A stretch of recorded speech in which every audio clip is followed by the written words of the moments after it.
قال اللہ تبارک و تعالی فی کتابہ الاعلی بقیت اللہ خیر لکم صلوات۔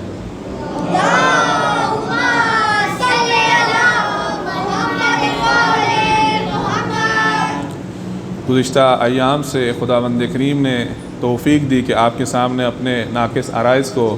عرض کر سکوں۔ گزشتہ گفتگو کا خلاصہ یہ ہے کہ انسان کے لیے اس کے عقائد کا اور اصول دین کا جاننا ضروری ہے، اور عقائد کے جاننے کا درست طریقہ جو ہے وہ قرآن اور کلام اہل بیت ہے، اور قرآن کی درست تفسیر جو ہے، اس کی تشریح اور تفسیر جو ہے وہ فقط محمد و آل محمد علیہ السلام ہی کر سکتے ہیں۔ ائمہ معصومین علیہ السلام سے متعلق جو امت مسلمہ کا رویہ ہے یا جو ان کا سلوک ہے، کچھ افراد نے تو جیسا کہ میں نے گزشتہ ایام سے عرض کیا کہ اس مسئلہ خلافت کو مسئلہ حکومتی اور سیاسی سمجھ کر جس طرح انہوں نے خود اپنے خلفاء سے متعلق، اپنے بادشاہان سے متعلق، اپنے سلاطین اور ملوک سے متعلق جو ان کا نظریہ تھا، اسی نظریے کو، اسی عقیدے کو، کیونکہ ہر چیز زمام اختیار جو تھی وہ ملوک و سلاطین اور خلفائے بنی عباس اور خلفائے بنی امیہ کے ہاتھ میں تھی۔ اب وہ خلفاء خود تو درست نہیں ہو سکتے تھے، تو لہٰذا انہوں نے کہا کہ معاذ اللہ رسول کے مقام کو اتنا نیچے لے آؤ کہ ہماری کوئی غلطی اور خطا جو ہے لوگوں کو غلطی اور خطا نہ لگے۔ تو وہی ذہنیت جو معاذ اللہ ان کو ان کی رسول سے متعلق تھی، تو ان کے جانشینوں سے متعلق بھی وہی ان کی ذہنیت تھی، اور اہل بیت علیہ السلام کا چونکہ رحلت پیغمبر کے بعد مظلومیت کے عالم میں وقت گزرا ہے، تو لہٰذا ان سے متعلق بھی ذہنیت وہی تھی کہ جو ان کے اپنے پیشواؤں سے متعلق تھی۔ اسی طرح خود مذہب شیعہ کے اندر پھر آگے کچھ افراد جو تھے جو ائمہ معصومین علیہ السلام، اہل بیت علیہ السلام سے متعلق غلو کا شکار ہو گئے، شرک کا شکار ہو گئے، اور ائمہ معصومین علیہ السلام نے غلو کی، شرک کی بہت زیادہ مذمت فرمائی ہے، اور غالیوں کو کافر اور مشرک قرار دیا ہے اور نجس قرار دیا ہے۔ ذات پروردگار کی وحدانیت میں، ذات پروردگار کی توحید سے متعلق کبھی بھی ائمہ معصومین علیہ السلام نے، اہل بیت علیہ السلام نے کبھی بھی کوئی ایسی بات نہیں کی جس سے ذات پروردگار کی وحدانیت اور توحید سے متعلق، اس ذات اور اس کی صفات سے متعلق جو ہے کسی کے اندر شک و شبہ یا داغ اور دبہ جو ہے ذات پروردگار کی توحید یا عقیدہ توحید سے متعلق پھیلے۔ تو لہذا ائمہ معصومین علیہ السلام نے سختی کے ساتھ شرک کی، سختی کے ساتھ غلو کی اور غالیوں کی مذمت کی اور انہیں مشرک قرار دیا۔ لیکن اس کے ساتھ ساتھ ایک تفکر، ایک فکر، ایک نظریہ، ایک عقیدہ جو ہے وہ اہل بیت علیہ السلام سے متعلق جو ہے، جہاں پہ ایک طرف غالی تھے، غلات تھے، مفوضہ تھے، تفویض کے حاملین افراد موجود تھے، تو کچھ ایسے افراد بھی موجود تھے مختلف وجوہات کی وجہ سے، اسباب اور عوامل کی وجہ سے، کہ جو ائمہ معصومین علیہ السلام کی شان کو گھٹاتے تھے، ائمہ معصومین علیہ السلام کی شان میں تقصیر کرتے تھے، جن کو عرف عام میں مقصرین کہا جاتا ہے۔ تو ائمہ معصومین علیہ السلام نے غالیوں کی بھی مذمت کی ہے، اور ائمہ معصومین علیہ السلام نے مقصرین کی بھی مذمت کی ہے۔ جو ائمہ کی شان کو معاذ اللہ ذات پروردگار کی شان سے ملا دیں تو اس کی بھی مذمت ہے، اور جو ائمہ معصومین علیہ السلام کی شان کو گھٹا دیں ان کی بھی مذمت ہے۔ صلوات پر محمد و آل محمد۔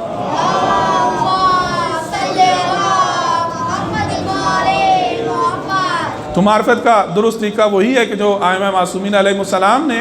اپنے متعلق فرمایا ہے، اپنی شان میں، اپنے فضائل میں، اپنے مناقب میں، اپنی امامت سے متعلق، اپنے فضائل سے متعلق، اپنی ولایت سے متعلق ائمہ معصومین علیہ السلام نے جو فضائل بیان کیے ہیں اسی پر اعتقاد رکھنا ضروری ہے۔ اور ائمہ معصومین علیہ السلام سے متعلق اتنے بے شمار جو ہیں وہ فضائل موجود ہیں کہ ہمیں اپنی طرف سے کسی فضیلت کو گھڑنے کی کوئی ضرورت نہیں ہے، ہمیں کوئی نئی فضیلت دینے کی ضرورت نہیں ہے۔ ائمہ معصومین علیہ السلام کے فضائل اتنی زیادہ ہیں کہ حدیث کے اندر موجود ہے۔ امام علیہ السلام ارشاد فرماتے ہیں کہ رسول اللہ صلی اللہ علیہ وآلہ وسلم نے ارشاد فرمایا کہ اگر تمام سمندر جو ہے یہ پانی بن جائیں، درخت جو ہیں یہ کلمے بن جائیں، اور انسان اور جن جو ہیں حساب کرنے والے بن جائیں، تو اس وقت بھی اہل بیت علیہ السلام کے فضائل کو وہ بیان نہیں کر سکتے۔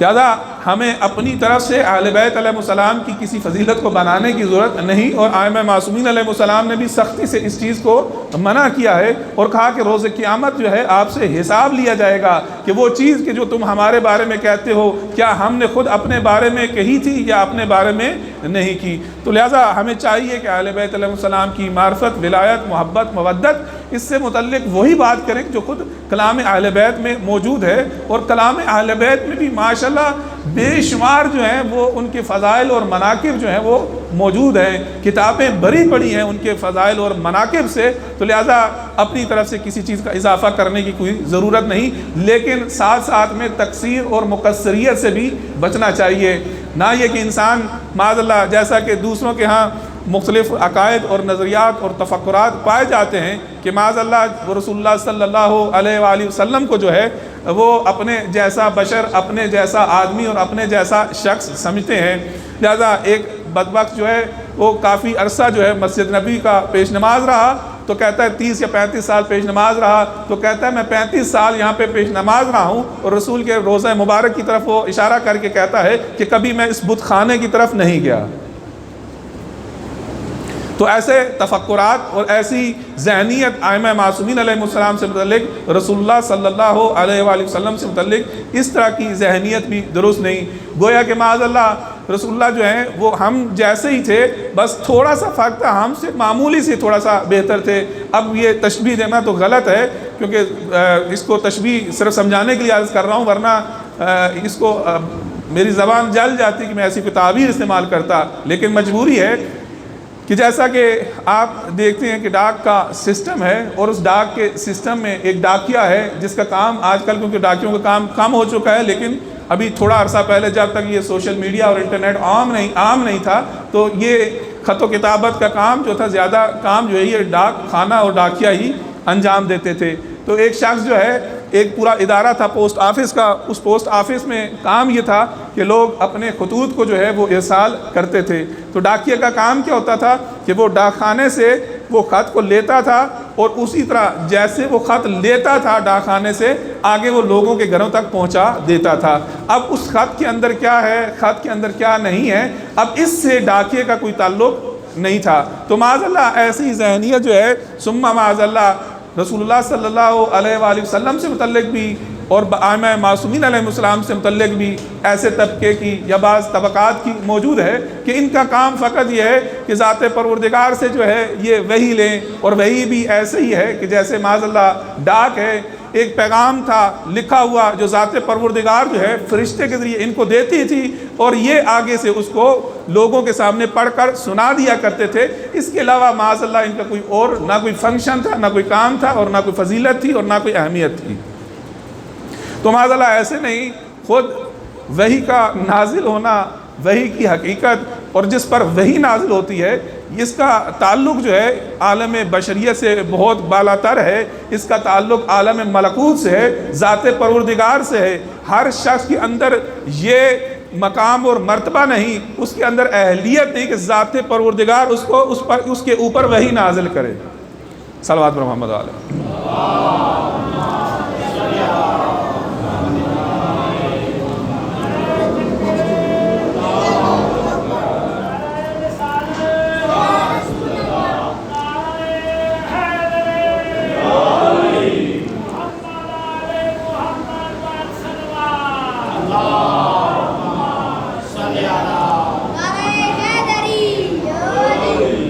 لہٰذا اہل بیت علیہ السلام کے فضائل کو، مناقب کو، ان کی معرفت کو جاننے کے لیے ضروری ہے کہ ہم اہل بیت علیہ السلام کے کلام کی طرف رجوع کریں، ان کی روایات کی طرف، ان کی احادیث کی طرف رجوع کریں۔ ائمہ کے اصحاب نے، میں نے اس دن پہلے دن عرض کیا تھا یا دوسرے دن، کہ ائمہ معصومین علیہ السلام کے جو اصحاب تھے، خود ائمہ معصومین علیہ السلام نے کہ جب اوائل اسلام میں رحلت پیغمبر کے بعد حدیث کے اوپر پابندی لگی تو ائمہ معصومین علیہ السلام نے اس کی پابندی نہیں کی، بلکہ ائمہ معصومین علیہ السلام کے اصحاب جو تھے اس حدیث کو مسلسل جو ہے وہ نقل کیا کرتے تھے۔ تو لہذا اس وقت سے لے کے، رحلت پیغمبر سے لے کے، بلکہ حیات پیغمبر سے لے کے آج تک ہمارے پاس ذخیرہ احادیث جو ہے کلام اہل بیت علیہ السلام پر مشتمل ہمارے پاس موجود ہے۔ اب ضرورت اس بات کی ہے کہ اس کو پڑھا جائے، اور علماء نے، فقہاء نے، محدثین نے طول تاریخ میں محنت اور زحمت کر کے اس مجموعہ احادیث کو، مجموعہ روایات کو،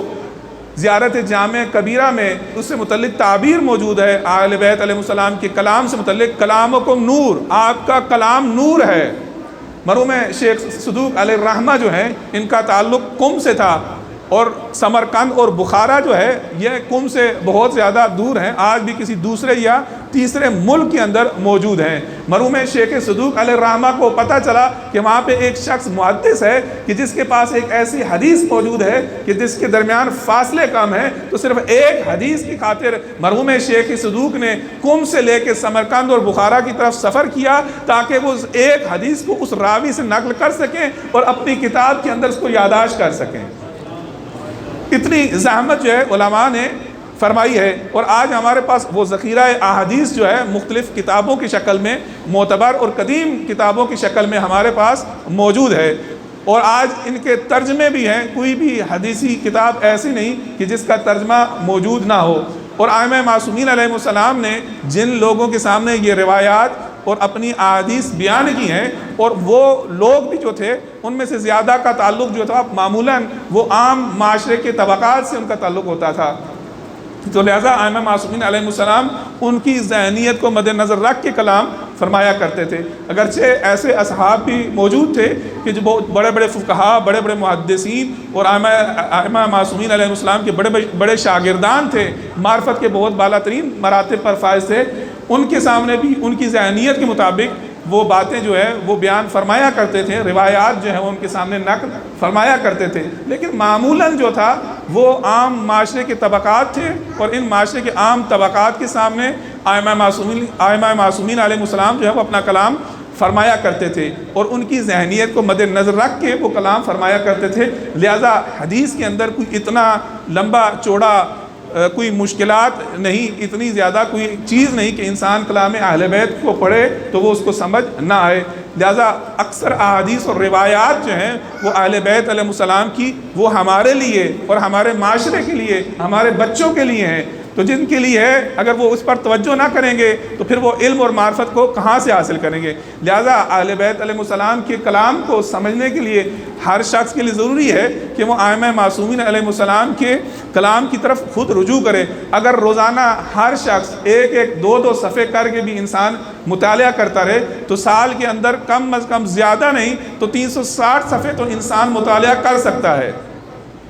روزانہ۔ اکثر لوگوں کی عادت ہے کہ روزانہ کیا کرتے ہیں، اخبار کا مطالعہ کرتے ہیں، نیوز پیپر پڑھتے ہیں، روزانہ خبریں جو ہیں وہ سنتے ہیں۔ کیا کوئی ایسا شخص ہے جو یہ کہتا ہو کہ میں نے کبھی اخبار نہیں پڑھا، یا میں نے کبھی خبریں نہیں دیکھی، یا میں نے کبھی خبریں نہیں سنی، یا میں نے کبھی گپ شپ نہیں لگائی، میرا پورے 24 کے 24 گھنٹے جو ہے وہ سب مصروفیت میں رہتے ہیں اور مجھے جو ہے ان 24 گھنٹوں کے اندر کوئی ذرا بھی فرصت نہیں ملتی؟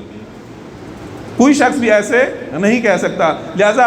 ان کتابوں کو خریدیں، کوئی اتنی مہنگی کتابیں بھی نہیں ہیں، بازار کے اندر موجود ہیں، لہٰذا ان کو خرید کے اپنے اپنے گھروں میں رکھیں، کیونکہ یہ آپ کی دنیا کی سعادت جو ہے اور ہدایت وہ بھی انہی کتابوں کے اندر موجود ہے، اور آپ کی آخرت کی نجات جو ہے وہ بھی انہی کتابوں کے اندر موجود کلام اہل بیت علیہ السلام کے مرہون منت ہے۔ تو لہٰذا اگر روزانہ ایک دو صفحے بھی انسان پڑھتا رہے تو انسان جو ہے اپنی زندگی میں وفات سے پہلے، رحلت سے پہلے جو ہے ایک بہت بڑا مجموعہ احادیث جو ہے وہ اہل بیت علیہ السلام کا پڑھ سکتا ہے، اور اس سے وہ درست معرفت جو ہے وہ حاصل کر سکتا ہے۔ صلوات بر محمد وعلیہ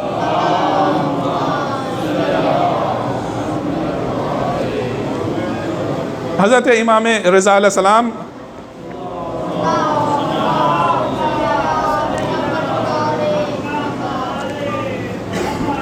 امام علیہ السلام مدینہ میں تشریف فرما تھے.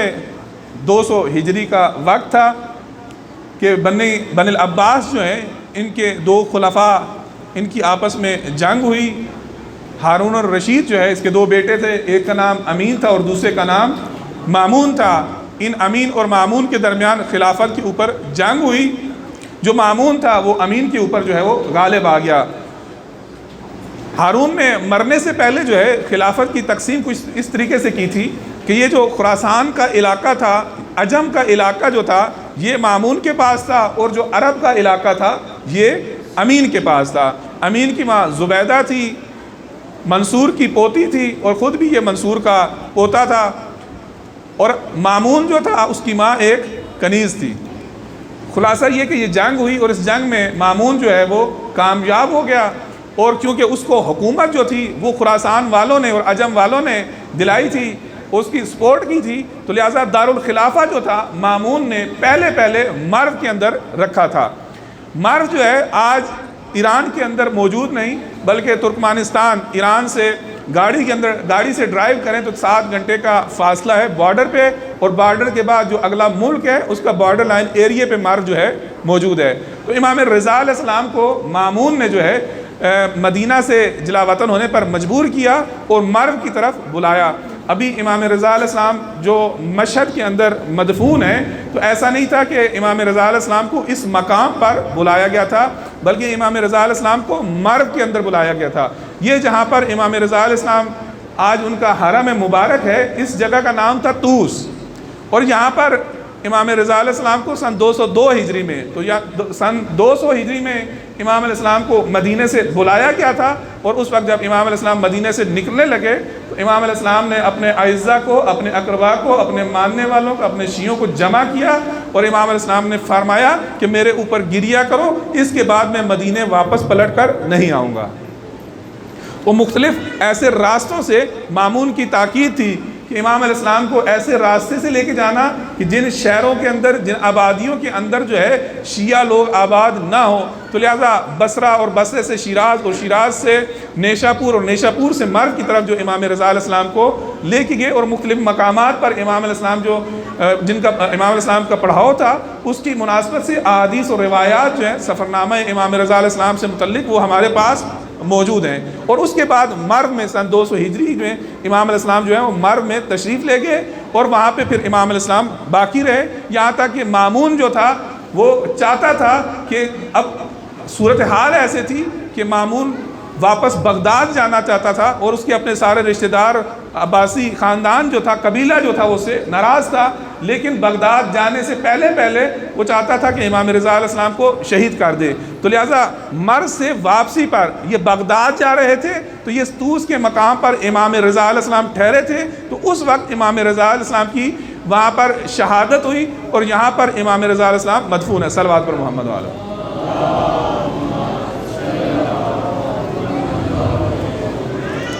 اس سفر نامے میں امام رضا علیہ السلام نے 2 حدیثیں، ویسے تو کلن میں نے عرض کیا کہ امام رضا علیہ السلام جب مدینہ سے چلے ہیں، اور مدینہ سے چلنے کے بعد مرو تک، اور مرو سے طوس آنے تک امام رضا علیہ السلام سے ایک بہت بڑا مجموعہ احادیث اور روایات جو ہے وہ منقول ہے. لیکن 2 حدیثیں جو ہیں وہ امام رضا علیہ السلام سے بہت زیادہ اہم ہیں. ایک مرو کے اندر حدیث ہے کہ جس کو میں انشاءاللہ آپ کے سامنے پڑھنے لگا ہوں، اور دوسری حدیث جو ہے امام رضا علیہ السلام سے نیشاپور کے اندر منقول ہے. نیشاپور اس وقت ایک علمی مرکز تھا. صلوات پر محمد علیہ.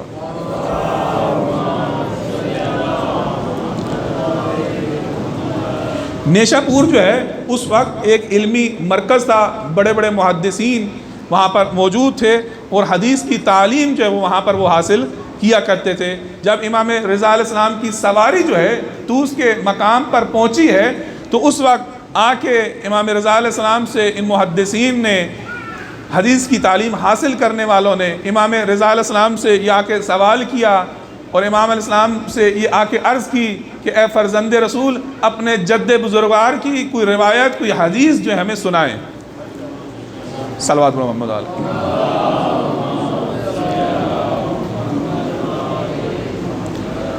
امام علیہ السلام نے اس ایک حدیث کے اندر مختصر سے حدیث اور مختصر سے واقعے کے اندر امام علیہ السلام نے تمام دین کو سمیٹ کے رکھ دیا۔ امام علیہ السلام نے فرمایا کہ مجھ سے میرے والد بزرگوار حضرت امام موسیٰ کاظم علیہ السلام نے ارشاد فرمایا،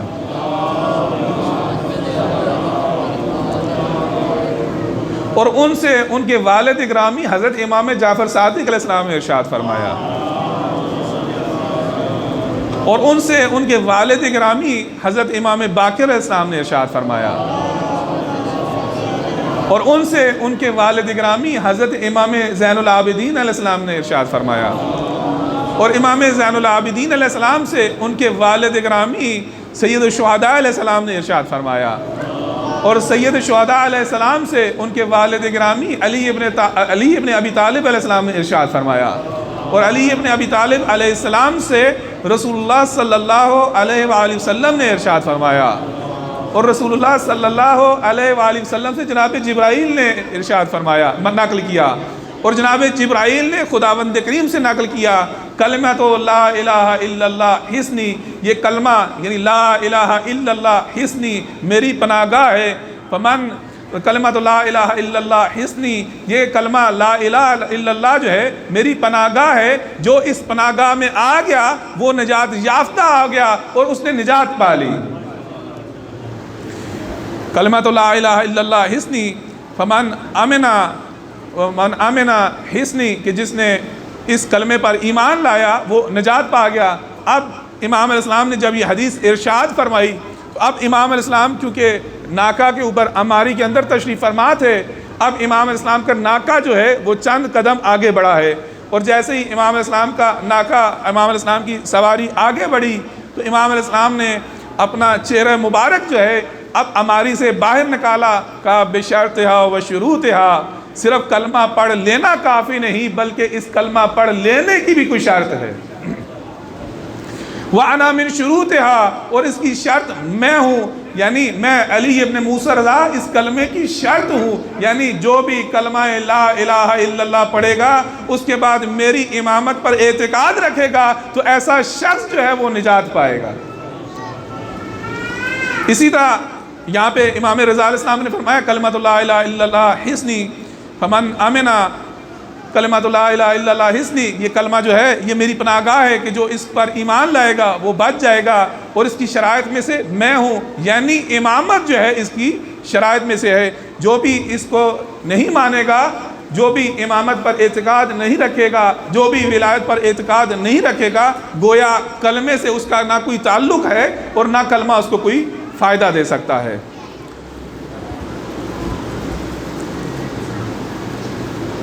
مختار کا زمانہ تھا جب شہادت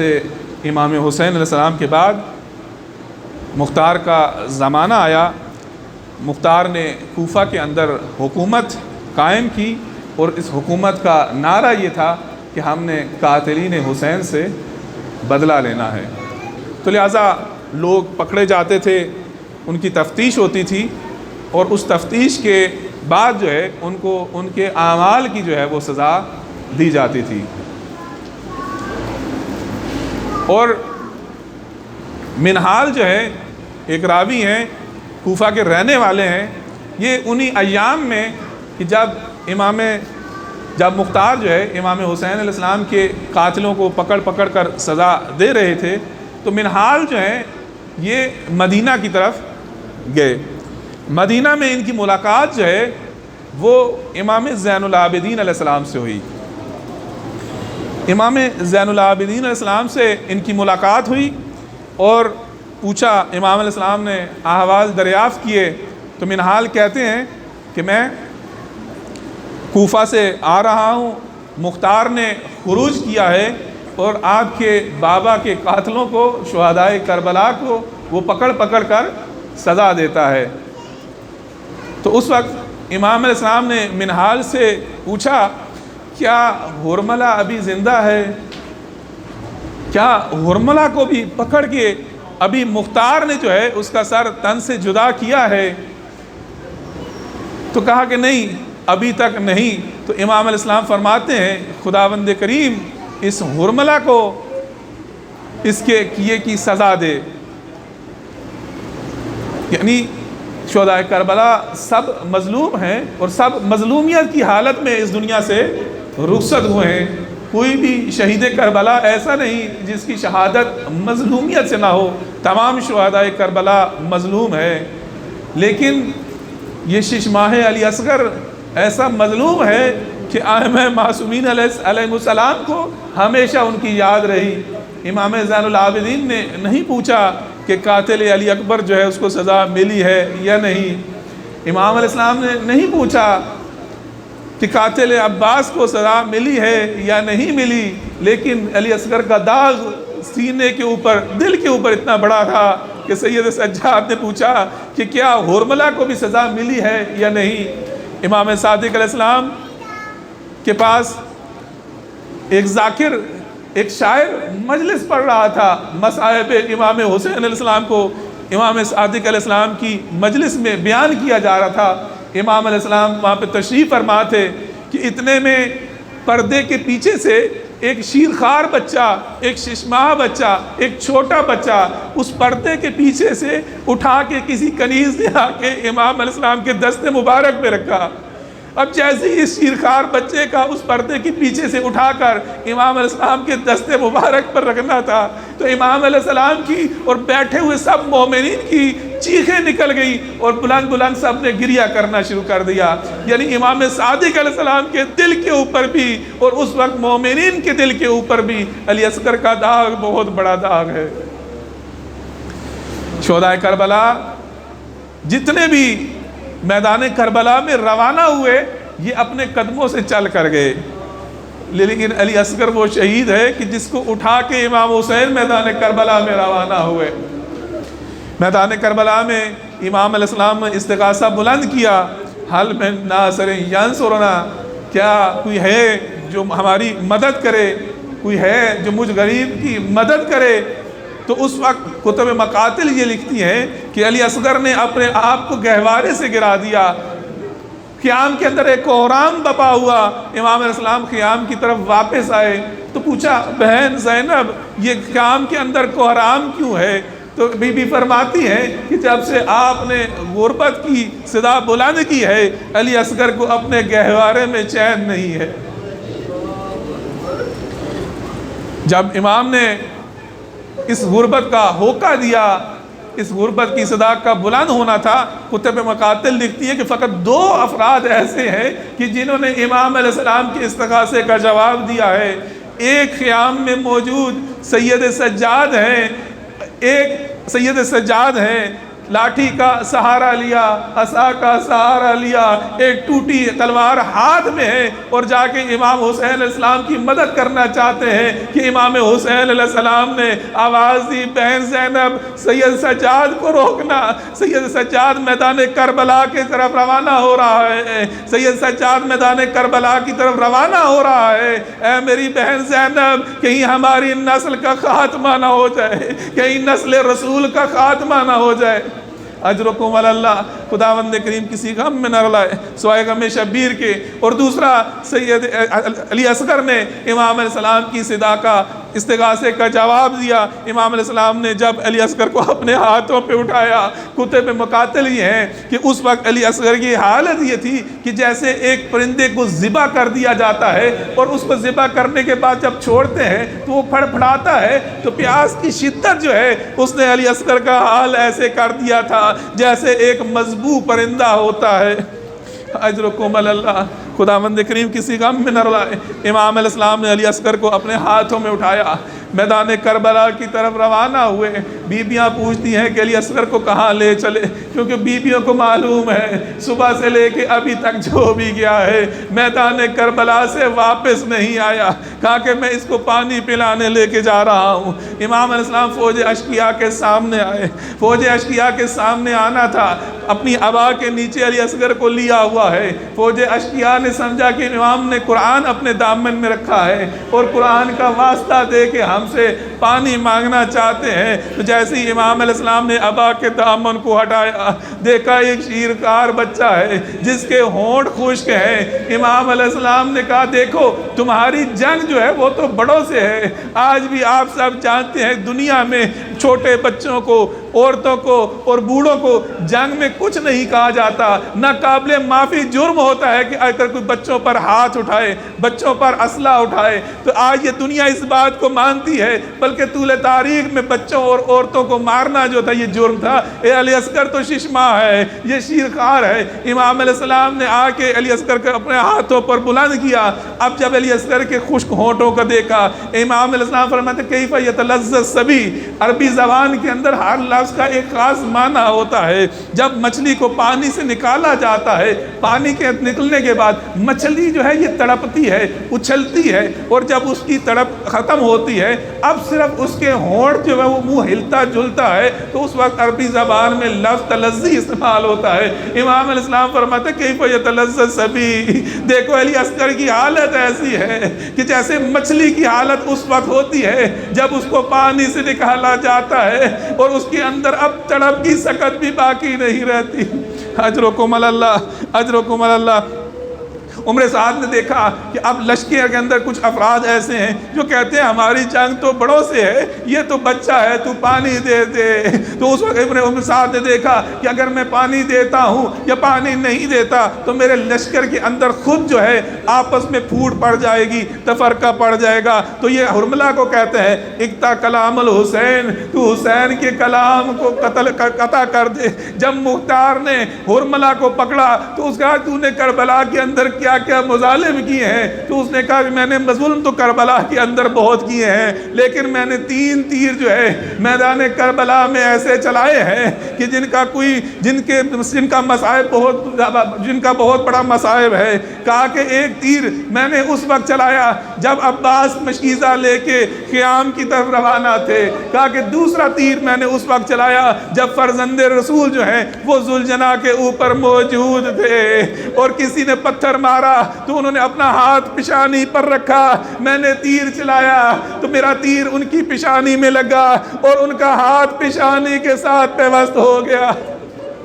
اجرکم اللہ۔ اور کہا کہ تیسرا تیر میں نے اس وقت چلایا جب حسین نے ششمائے کو اپنے ہاتھوں پر بلند کیا۔ تو اس وقت جب میں نے ہاتھوں پہ بلند کیا تو ایک دفعہ حرملہ کہتا کہ میرے ہاتھ کانپ رہے تھے، تو مجھے عمر سعد کہتا ہے تو عرب کا بہت بڑا تیر انداز ہے، تیرے ہاتھ کیوں کانپتے ہیں؟ تو اس وقت حرملہ یہ کہتا ہے اس لیے میرے ہاتھ کانپتے ہیں جب میں تیر کو کمان میں رکھتا ہوں، اس بچے کی طرف چلانا چاہتا ہوں کہ میں اس طرف قیام کی طرف دیکھتا ہوں تو مجھے ایک نقاب پوش بی بی نظر آتی ہے جو گویا یہ کہنا چاہتی ہے اے حرملہ اپنے تیر کو بھی دیکھ، میرے ششمائے کو بھی دیکھ۔ فجاء سامن ثلاث شعب، بس ایک ایسا تیر آیا جس کے 3 شاخیں تھے۔ یہ ایسے تیر ہوتے تھے جو اس وقت میدان جنگ کے اندر گھوڑوں پر چلائے جاتے تھے، اور گھوڑوں کی جس گھوڑے کو بھی لگتا تھا وہ گھوڑا اٹھ نہیں سکتا تھا۔ تو ایک ایسا تیر اس ملعون نے چلایا، فَصُبِحَ مِنَ الْأُذُنِ إِلَى الْأُذُنِ، ایک کان سے لے کے دوسرے کان تک علی اصغر شہید ہوئے۔ ہم مولا کے ہاتھوں میں علی اصغر تڑپے ہیں، مولا نے علی اصغر کے خون کو اپنے چہرے اور صورت کے اوپر ملا، کچھ خون کو آسمان کی طرف پھینکا، اور راوی یہ کہتا ہے یہ آسمان سے خون واپس نہیں آیا۔ عصر عاشور کو جب شام غریبہ کو جب سب کو شہید کر چکے اور خیام کو لوٹ چکے، اب جب بیویاں بچوں کو گن رہی ہیں، کہا کہ ایک بچی موجود نہیں، ایک بچی خیام کے اندر موجود نہیں۔ کہا کہ آؤ اس کو تلاش کریں۔ دیکھا تو گنج شہداء میں سکینہ موجود ہے، اور سکینہ سے پوچھا سکینہ تو نے اپنے بابا کو کیسے پہچانا؟ کہا کہ جب آگ لگی تھی تو میں مقتل کی طرف بھاگ رہی تھی، میں نے کہا یا ابتا، میرے بابا کی گردن سے آواز آئی الیہ یا بنتی، اے میری بیٹی میری طرف آ۔ تو کہا کہ تو نے اپنے بابا سے کوئی بات بھی سنی؟ کہا میرے بابا نے کہا شیعتی ماما شربتم معاذ بن فاذکرونی، اے میرے شیعہ جب بھی ٹھنڈا پانی پینا تو میری پیاس کو یاد کرنا۔ شیعتی لیتکم فی یوم عاشوراء، اے شیعہ کیا کاش تم میدان کربلا میں ہوتے، تم دیکھتے کہ کیسے میں نے اپنے ششمائے کے لیے پانی کو مانگا تھا، پانی کا جواب سے شعبہ تیر کی شکل میں آیا۔ حاجرکم اللہ، خداوند کریم کسی غم میں نہ لائے سوائے غم شبیر کے۔ خداوند کریم سے دعا ہے کہ ام رباب کی اجڑی جولی کے صدقے میں جتنی بھی بیویاں تشریف فرما ہیں، ان میں سے جو وہ اولاد ہے خداوند کریم اگلے سال سے پہلے اولاد نرینہ اس کو عطا فرمائے۔ اب امام نے علی اصغر کے لاشے کو اٹھایا، اب خیام کی طرف چلے ہیں۔ حبیب ابن مسلم کہتا ہے کہ میں نے دیکھا خیام کی طرف ایک نقاب پوش بی بی ہے جو خیمے سے گرتی ہے، خیمے سے نکلی ہے، کبھی خیمے سے گرتی ہے، کچھ ننھی منی اس کے ساتھ نقاب پوش چھوٹی چھوٹی بیبیاں ہیں۔ تو میں نے پوچھا یہ کون ہے؟ کہا یہ علی کی بیٹی ام کلثوم ہے، یہ چھوٹی چھوٹی بچیاں حسین کی ہیں۔ حاجرکم اللہ، اب حسین خیمے کے دروازے پہ ہیں، کیسے رباب کو علی اصغر کا چہرہ دکھائیں۔ اپنے بھی علی اصغر کا چہرہ ام رباب نے جو دیکھا ہے، اب ام رباب نے بھی ایک مرثیہ کہا ہے، اب مثلو کا ینہر، نہر جو ہے وہاں پہ تعبیر دیکھیں جانور دو طرح سے ہوتے ہیں، کچھ کو ذبح کیا جاتا ہے اور کچھ کو نہر کیا جاتا ہے۔ نہر جو وہ اونٹ کو کیا جاتا ہے۔ تو ام رباب نے جب علی اصغر کو دیکھا، آقا ام مثلو کا ینہر، کیا تجھ جیسے بچے کو ششمائے کو بھی نہر کیا جاتا ہے؟ حاجرکم اللہ، مرحوم فاضل دربندی یہ کہتے ہیں حسین خیام سے پیچھے گئے اور آ کے اس ششمائے بچے کے اوپر نماز پڑھی۔ دو نماز جنازہ اس خاندان کی بہت مظلومیت کے ساتھ ہوئی ہیں۔ ایک مدینہ میں بنت پیغمبر کا نماز جنازہ ہے، دوسرا کربلا میں علی اصغر کا جنازہ ہے۔ علی اصغر کی ننھی منی لاش ہے، آگے مولا حسین ہے، پیچھے ننھی منی بچیاں ہیں۔ اجرکم اللہ، اب امام حسین نے علی اصغر کو خاک کربلا میں دفن کیا۔ امام حسین نے میدان کربلا میں کسی کے جنازے کو بھی دفن نہ کیا، لیکن نہیں معلوم کیا مصلحت تھی، امام حسین نے علی اصغر کے جنازے کو دفن کیا۔ لیکن علی اصغر جو ہے اس کی مظلومیت یہاں پر ختم نہ ہوئی، تمام شہداء کربلا ایک دفعہ شہید ہوئے ہیں، علی اصغر دو دفعہ شہید ہوا۔ اجرکم اللہ، خداوند کریم کسی غم میں نہ رلائے۔ شام غریبہ کے بعد عمر صاحب نے کہا لاشیں تو بدتر ہے، جنازے تو بدتر ہونے چاہیے، شہید تو 72 ہوئے تھے، یہ سر 71 ہے، یہ 72واں سر کہا ہے۔ تو کسی نے کہا کہ میں نے حسین کو دیکھا، حسین خیمہ کے پیچھے کسی کو دفن کر رہے تھے۔ اب عمر صاحب نے اپنے سپاہیوں کو کہا لمبے لمبے نیزے لو اور زمین کربلا میں مارنا شروع کرو۔ اب یہ نیزے لے کے زمین کربلا میں مار رہے ہیں اور خیام میں سکینہ اور رباب دیکھ رہی ہیں کہ اتنے میں ایک نیزہ جو ہے زمین کربلا میں کھبا اور دوسری دفعہ جب نیزہ اٹھا علی اصغر کا سر نیزے پر تھا۔ لعنت اللہ علی قوم ظالمین وسیعلم الذین ایام انقلبی انقلبون۔ خداوند کریم سے دعا ہے کہ اسی مظلومیت علی اصغر کے صدقے میں، امام حسین اسلام کی مظلومیت کے صدقے میں، شہداء کربلا کی مظلومیت کے صدقے میں امام زمانہ اسلام کے ظہور میں تعجیل فرمائے۔ سب سے گزارش ہے بآواز بلند جو ہیں اپنے زمانے کے امام کے ظہور میں تعجیل کے لیے دعا فرمائے۔ اللہم عجل لولیک الفرج، اللہم عجل لولیک الفرج، اللہم عجل لولیک الفرج، اللہم عجل لولیک الفرج، اللہم عجل لولیک الفرج، اللہم عجل لولیک الفرج، اللہم عجل لولیک الفرج،